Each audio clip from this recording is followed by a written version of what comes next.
Okay, hi everyone. Welcome to our Senior Gallery's first artist talk with Sam Vaughan. Sam right there is from Berkeley, California.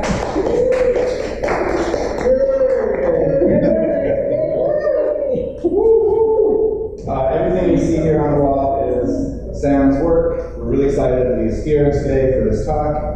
And he'll answer your questions, I suppose, give some introductory remarks, and then we'll get into some question and answer. And there is cheese and wine and coffee if you're so inclined. And without further ado, Sam Vaughan. Sam Vaughan.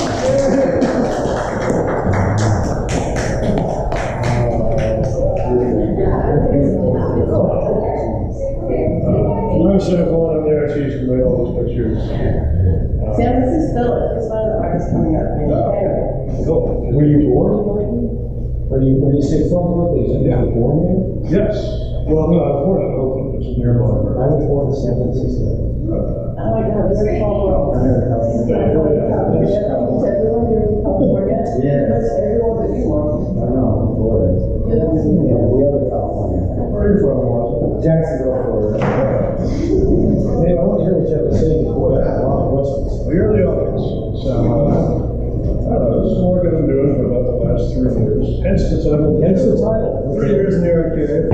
And it's mostly prints and drawings. I do lithography, several lithographs in here, which is an agonizing part of the printmaking process. That's why I do it, just to punish myself. And I do a lot of ink drawing, that's what these are. Pen and ink.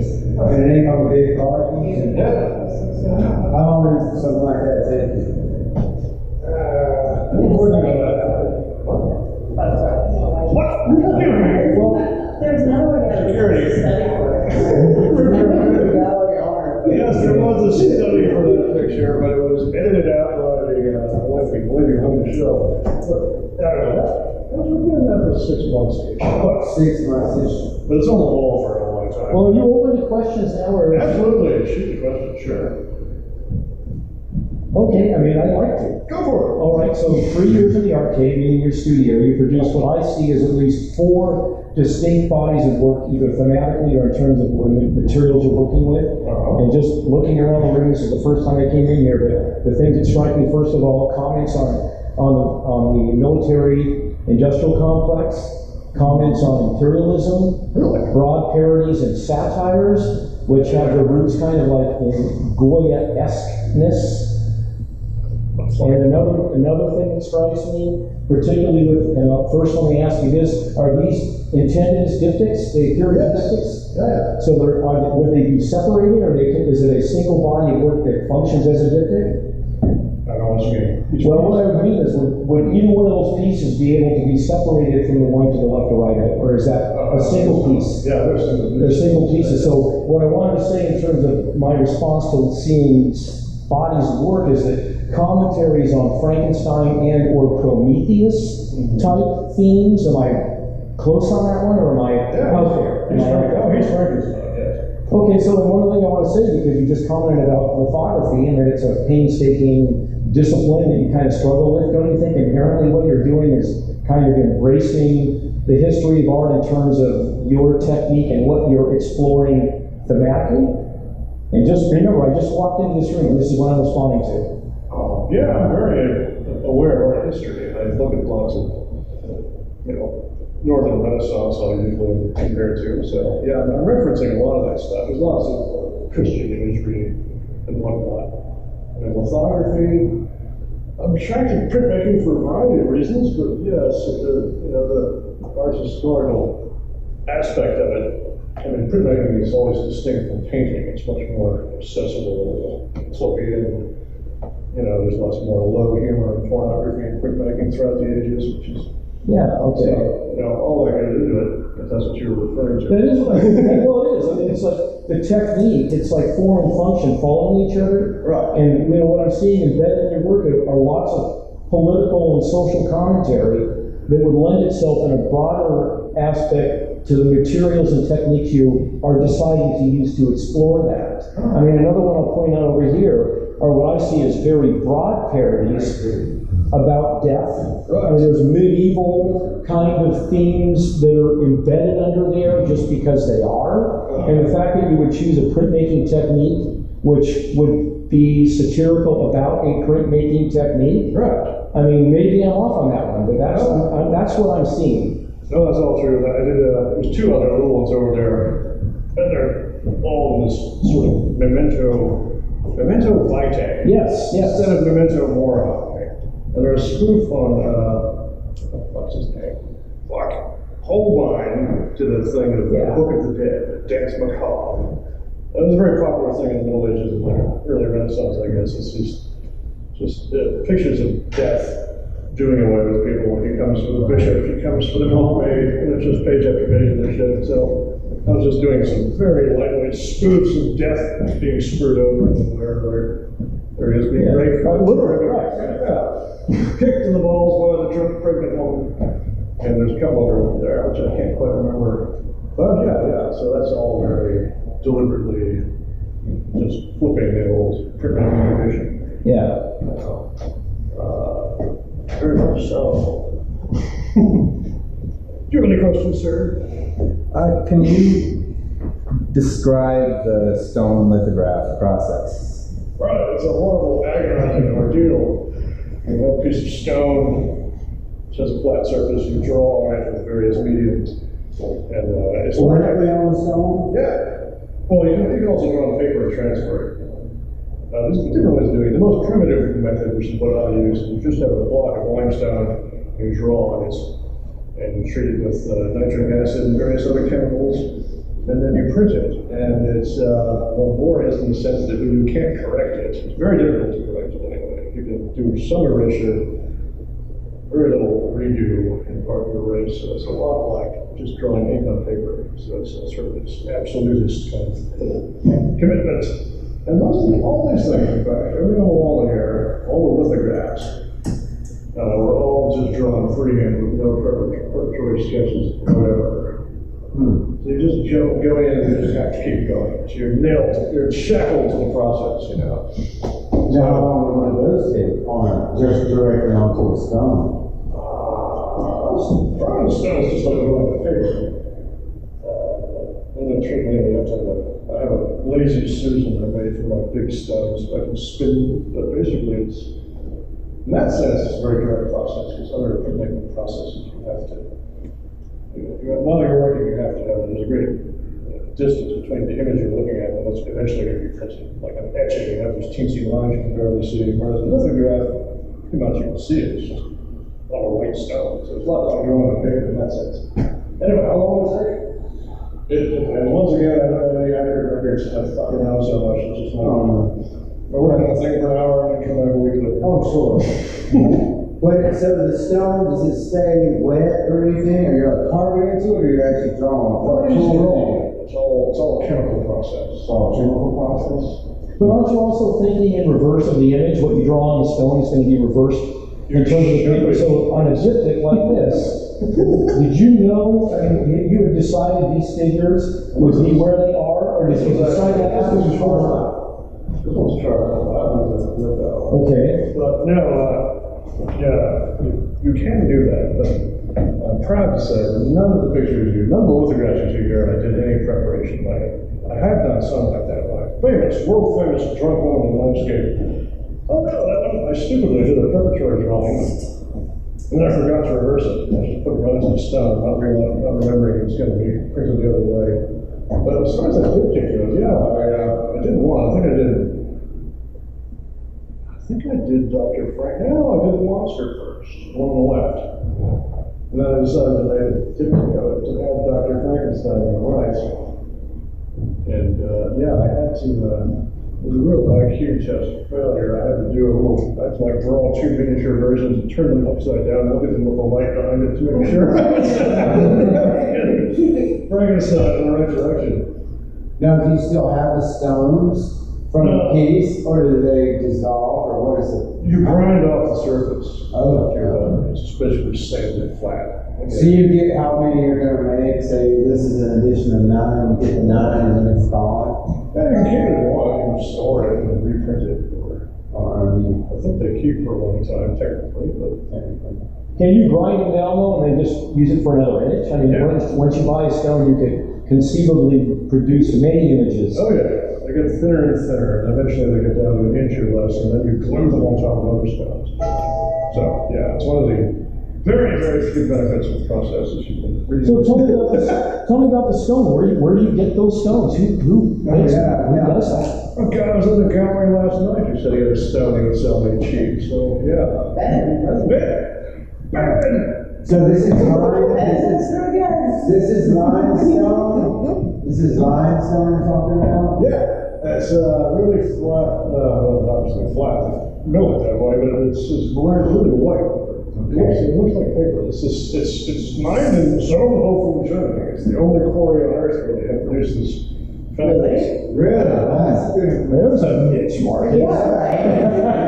Iron stone. Wow. Yeah, where you get Good it for those guys. Yeah, right. I mean, you can get them, lots of people have them, you can get them for sale, or you can just wait around and people will give them to you, because eventually they give up the life of toil, and they just want to get rid of them, so I've paid, they're around. They're easier to get jet. I mean, it's easier to get litho press than etching press, for example,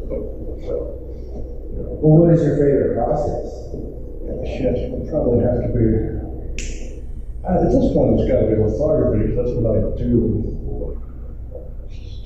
I haven't done any etching for a long time. So that's probably your favorite right now. Just Yeah, vision this for a while. So where do you certain ones, silk screens and certain ones? You said why? Yeah. Oh, well, the color prints are much easier to do with full screen. And so does line work. You can do line work on it though, but it's even more finicky than trying to produce these like charcoal looking drawings. Yeah, it looks like charcoal, but it's not. It's just, and is this one pull? Oh, so you've got it all etched, right? It's on your stone. How are you getting that to the paper? What do? Put the stone on the press. Put the paper on top of the stone. Okay. And there's like a scraper bar which comes down. And you slide the thing So through. this is different than the silk screen process, right? Because it's just one, you only have the one image Right. on the stone. So you just get one pull across, and that's it? Or you can do multiple pull, like, and then like in the silk screen process, you do like 5 colors, you got 5 basically pulls. I can do that, you have to have 5 stones. 5 stones. So you're just getting one pull from the one image. Yeah, these are all just one shot, one images. Okay. I'm trying to remember, so you ink it with like, is it like with the brayer? That's a leather ink roller, yeah. Okay, so the oil paintings on the backside of this wall, I mean, obviously you have drafting skills, because you're better if you're going to get into printmaking, right? Yeah, right, I do. How do you feel about oil painting? I mean, you're obviously a gifted painter too. Were you a draftsman first that went into painting, or were you a painter that went into printmaking? I'm a draftsman first. I was learning how to paint again after. I take up painting every 5 years or so. So, yeah, I like it. Painting. You're okay. Painter, drawer, yeah. But you're obviously a gifted painter. You've been painting for a while. Yeah, I have been painting for a while. I don't usually pursue it. I usually just internally sunk in these piles of drawings. So when you move into painting, what makes you move into painting? I don't exactly know. I'm trying to do something different, I guess, or maybe I'm seeing things in color. But it's also subject matter. Kind of like different gestalt to making paintings. I mean, one of the reasons I do printmaking is, as you were pointing out, there's a host of associations and ideas you get from printmaking. The old imagery of printmaking. Yeah. The memento mori, et cetera, et cetera. That's what I was talking about earlier. You're kind of embracing the history of making art as a way of making social commentary. Well, yeah, I was doing, so maybe I'm doing paintings. I'm thinking of doing these negligent Madonnas, which are Negligent Madonna? negligent Madonnas. There's Your humor is spot on. Which will be, and seeing if I'm going to do a Madonna, I just see her painted. So that might be the reason I'm starting to paint lately. I've got one of those, lots and lots of drawings of the woman with a beer bottle sort of ignoring the baby. So. Well, let's talk about that for a second. If you're talking about a series of Madonnas, right, and you're getting into painting, that would imply there's an iconography, Yeah. because they're one of a kind painted images that would have a visual language. If you're getting into Catholic statements, Yeah. I mean, it's inherent there. Yeah. Is the Madonna? It's just entirely a- Catholic. Is there other Protestant Madonnas? I know there's like Eastern Orthodox. So I think most people would read that as Yeah, like our history. Yeah. Ones, right?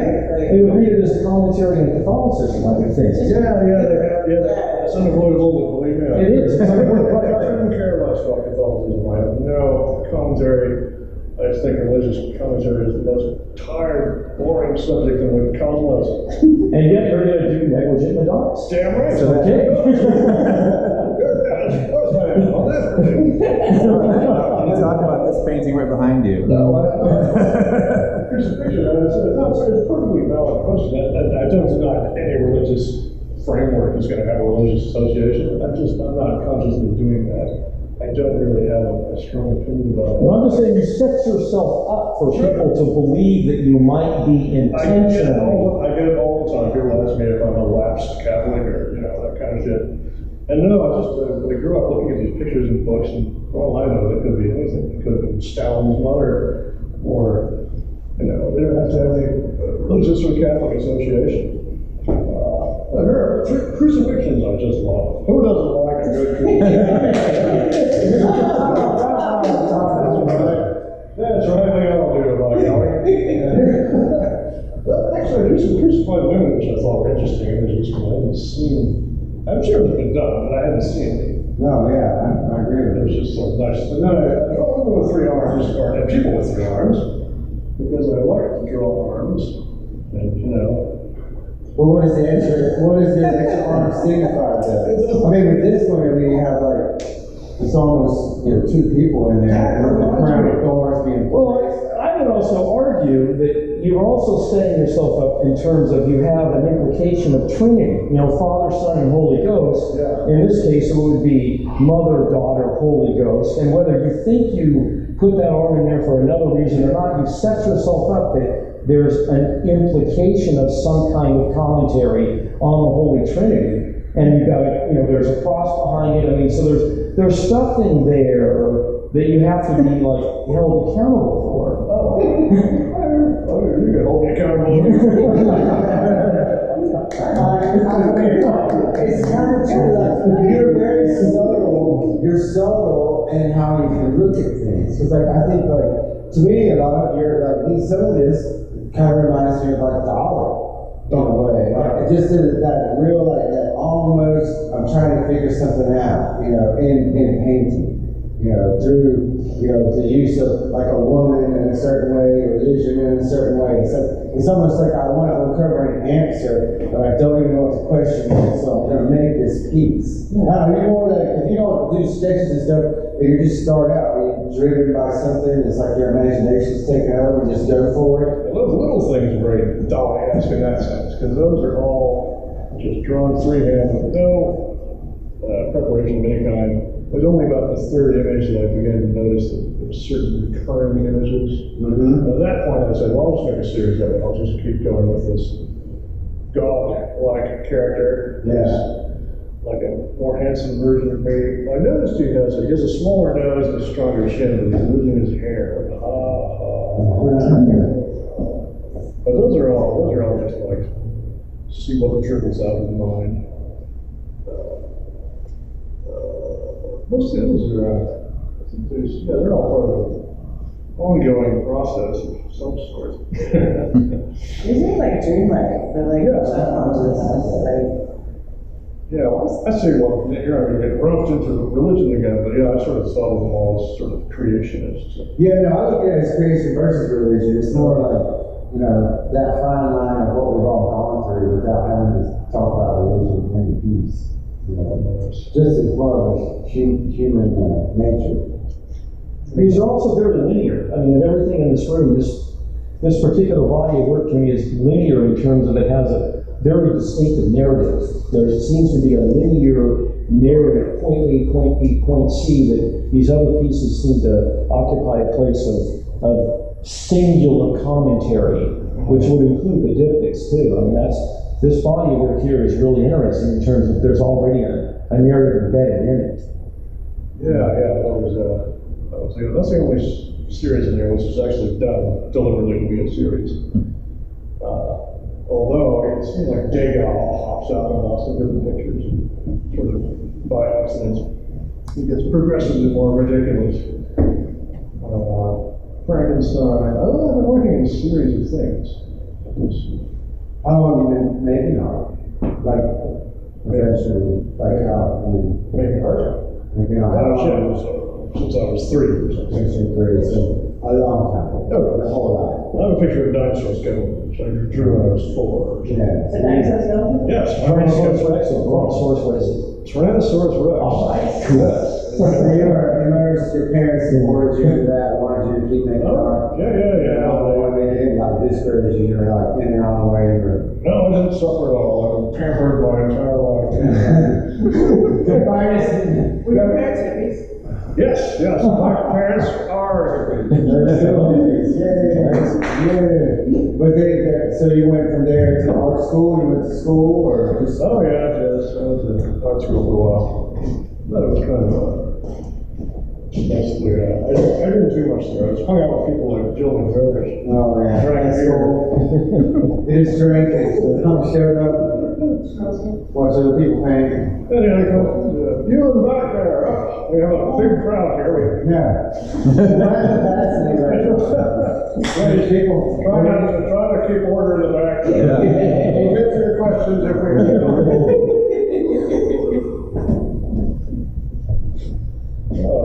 so hopefully I've imparted some I'm curious information. about this couple. The couple. Yeah, did you just sort of like, just freehand start drawing one day, or was there an idea that you would follow? Well, I wanted to do a semi-life-size figure in ink. And I had the idea to do it sort of like a primitive, clunky shape. So I gave them hand-like feet, long legs and stumpy legs, and made them sort of cave people. They were supposed to be dead, like specimens. Preserved. Like I had them originally, you see the lines where they had like straps in their armpits hanging in front of the curtain. Wow. Well, this is like a good look at old age, it's the progression of the body. Well, yeah, I like doing I like the saggy flesh. And it's got like yellow and orange ink that you can barely see, which I think it gives it the kind of pukey glow to it. Kind of tripping on your feet.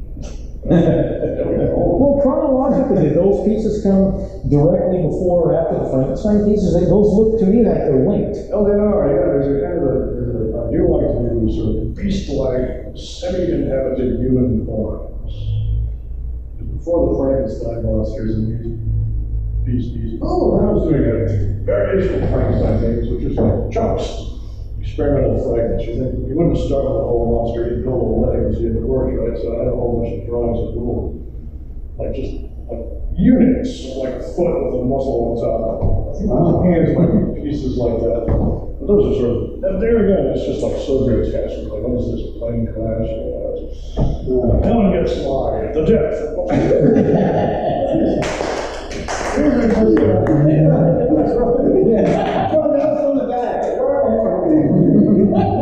There's a microphone limiter which cuts off the crowd.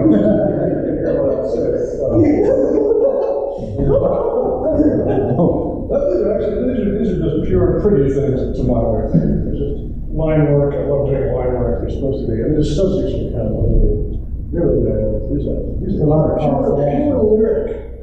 My life. These other ones, I do have some sort of ideas behind them in many cases. These are really just supposed to be pretty. So parallels. So yeah, there's a lot. I do a lot of that. It's just art, beauty is my business. And then it is good. Well, if there's no other questions. Well, thank you, Sam. Sam.